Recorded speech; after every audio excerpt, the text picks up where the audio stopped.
எல்லாருக்கும் வணக்கம். இந்த வீடியோ பதிவு எதுக்குன்னா, ஒரு 2 முக்கியமான விஷயத்த உங்ககிட்ட தெளிவுபடுத்துறதுக்காக தான். ஒன்று இந்த திருச்சி கிழக்குன்னு போயிட்டு இருக்குல்ல, அதுக்காக. இன்னொன்று நான் ரீசெண்டாக அட்டன் பண்ண ப்ரெஸ் மீட்டில் ஒரு வார்த்தையை கான்ட்ரவர்சி ஆக்கிட்டாங்க. திருச்சி கிழக்கு தொகுதி. ஸோ நிறைய பேர் இடத்துல பார்த்தீங்கன்னா திருச்சி தொகுதியில் லாரன்ஸ் மாஸ்டர் நிற்கிறாரு. நிறைய பேர் அண்ணா நீங்கள் வாங்கண்ணா, நீங்கள் வந்தால் நாங்கள் ஓட் போடுறோண்ணா, வெல்கம்ண்ணா, இதெல்லாம் சொல்கிறீங்க. நான் ஷூட்டிங் போகிற இடத்துல நான் ஏதாவது ஆஃபீஸ் போனால் கூட வாங்க எம்எல்ஏ சார் திருச்சி தொகுதியில் நிற்கிறீங்களா, எல்லாரும் சந்தோஷமாக கூப்பிட்டீங்க, அன்பாக கூப்பிட்டீங்க. உங்கள் அன்புக்கு எல்லாருக்கும் நன்றி. பட் அது எது தர்மம்னு ஒன்று இருக்குல்ல, என் மனசில் இருக்கிறத நான் இன்றைக்கி சொல்லிடுறேன். நான் திருச்சி தொகுதியில் நான் நிற்கணுமா, இல்லை விஜய் சார் எப்போது ஹீரோ ஆனாரோ அப்போத்துலேருந்து ஒருத்தர் போஸ்ட் ஓட்டியிருப்பார்ல, அதுக்கப்புறம் அவர் அரசியல் ஸ்டார்ட் பண்ண அப்புறம் அந்த அரசியலுக்காக உழைச்சிருப்பாங்கல்ல, அவர் ஆரம்ப ஸ்டேஜ்லேருந்து வந்தவங்களாம் இருப்பாங்க, அவங்க வரணுமா நான் வரணுமா? விஜய் சார் வீட்டில் இன்னும் எத்தனை பேர் திருச்சிக்காக வெயிட் பண்ணிகிட்டு இருக்காங்களோ நம்மளுக்கு என்ன தெரியும்? அது விஜய் சார் டிசைட் பண்ணணும். விஜய் சார் யார் நிற்க வைக்கிறாங்களோ யார் வேணாலும் ஜெயிப்பாங்க. ஏன்னா விஜய் சார் முகத்துக்கு தானே ஓட்டு விடுது. ஸோ அந்த இடத்துல போய் நான் போய் நிற்கிறதுன்றது அது தர்மமே இல்லைல்ல. யாரோ ஒருத்தர் விதை போடுவாங்க, அங்கே செடி முளைக்கும், அதுக்கு வேலி கட்டுவாங்க, அதை பாதுகாப்பாங்க. ஒரு மரம் ஒன்று வரும், அந்த மரத்தில் ஒரு பழம் வரும். அந்த பழத்தை நான் எடுத்து சாப்பிட்ணுமா, விதை போட்டவங்க சாப்பிட்ணுமா? ஒரு வேளை நம்ம போய் சேரணும்னா எப்படி நம்ம சேரணும்?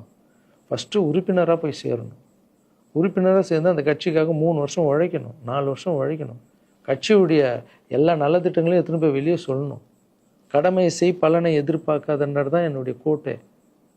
உழைக்கணும். அப்புறம் கட்சி மேலிடம் பார்த்து, சிஎம் பார்த்து நல்லா உழைக்கிறாங்க ஒரு போஸ்ட்டு கொடுத்தா அந்த போஸ்ட்டில் நம்ம இருந்து என்ன பண்ணணுமோ அதை பண்ணணும். அது தர்மம். நான் ஃபஸ்ட்டு என்னுடைய நிலைப்பாடை சொல்கிறேன். நான் எதுக்கு அரசியல் வந்திருக்கேன், ஏன் வந்திருக்கேன், யார் கூட போக போகிறேன் அப்படின்றத இன்ஃபார்ம் பண்ணுறேன்.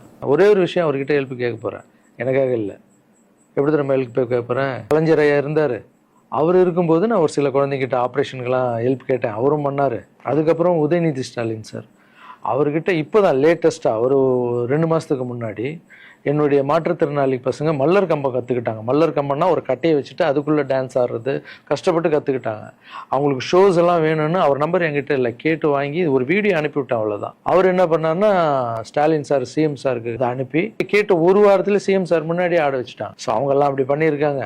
அப்புறம் அன்புமணி ராமதாஸ் சார் பண்ணியிருக்காரு. நிறைய குழந்தைங்க ஆப்ரேஷன், அவர் ஹெல்த் மினிஸ்டராக இருக்கும்போது, நீங்களே நடிகராக இருக்கும்போது நான் ஒரு குழந்தைய கூப்பிட்டு வந்தேன், நீங்களே உங்கள் சொந்த காசை போட்டு ஆப்ரேஷன் பண்ணி அந்த குழந்தைய காப்பாற்றி கொடுத்து. நடிகராக இருக்கும்போதே ஒரு குழந்தைய காப்பாற்றிங்க, இப்போ சிஎம் ஆகிட்டீங்க, தைரியமாக அந்த உரிமையோடு கேட்பேன். ஒரு 1000 குழந்தைங்க பண்ணு, 1000 என்ன நீங்கள் நினச்சா என்ன வேணால் பண்ணலாம் உங்கள் மினிஸ்டர்ஸ் கிட்ட சொல்லி. அது உரிமையோடு நான் போய் கேட்குறதில்ல, நியாயம் இருக்குது. அது சிஎம் பண்ணும்போது அதை வெளியே சிஎம் எனக்காக என் நண்பர் இத்தனை ஆப்ரேஷன் பண்ணார், இத்தனை குழந்தைங்க இந்த ஹெல்ப் பண்ணாருன்னு அப்போ பெருமையாக சொல்லிக்கலாம். நம்ம அதுக்குன்னு ஃபீல் பண்ணுறாதீங்க, அண்ணன் அரசியலுக்கு வரமாட்டார் போல். திருச்சி கிழக்கில் தான் நிற்கலன்னு சொன்னேன், அதுதான் தர்மம் இல்லைன்னு சொன்னேன், வேற எங்கேயும் நிற்கலன்னு சொல்லலை. நிற்போம் பொறுமையாக, அடி மேலே அடி எடுத்து வச்சு அவசரப்பட்டு என்ன இது சீக்கிரம் வாங்கலாம் அப்படின்னு சொல்கிறேன். என்ன காய்கறி கடையாக போய் வாங்குறதுக்கு? இவ்வளோ நாள் நம்ம உழைச்சி காப்பாற்றி வச்ச பேரெல்லாம் ஒருத்தருக்கு போய் சரண்டர் பண்ணிவிட்டு அவங்களுக்காக உழைக்க போகிறோம்னா அங்கே நம்மளுக்கு சீட்டு வேணாம், எதுவும் வேணாம், மரியாதை. எங்கே நம்மளுக்கு மரியாதை நல்லா கிடைக்குதோ, யார் கூட போய் சேர்ந்தால் மக்களுக்கு நல்லது நடக்குமோ எல்லாம் திங்க் பண்ணி அழகாக பண்ணுவோம். ஏதோ ஈஸியாக கிடைக்குதுன்னு எம்எல்ஏ சீட்டில் உட்காந்துக்கிட்டு, இல்லை மினிஸ்டர் சீட்டில் உட்காந்துட்டு பதவி அனுபவிக்கிறதுக்காக வருவேன்னா, என் சுயநலத்துக்காக வரேன்னா, இல்லை மக்கள் பின்னாடி நிற்கிறேன்னா, மக்கள் பிரச்சனைக்காக நான் வரேன். மக்கள் பிரச்சனைக்கு வர்றது தானே இங்கே கரெக்டான ஒரு விஷயம். இப்போ ஏதோ ஆசைக்கு ஏதோ கூப்பிட்றாங்க, அப்போ நம்ம போயிட்டு பதவி அனுபவிக்கலான்றது தப்பு இல்லைங்க.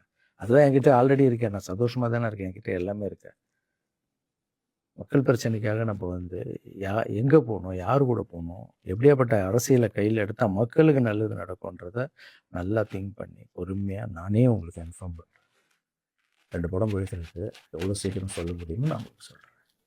தேங்க்யூ. சர்வீஸ் இஸ் காட் மாற்றம், சேவையே கடும்.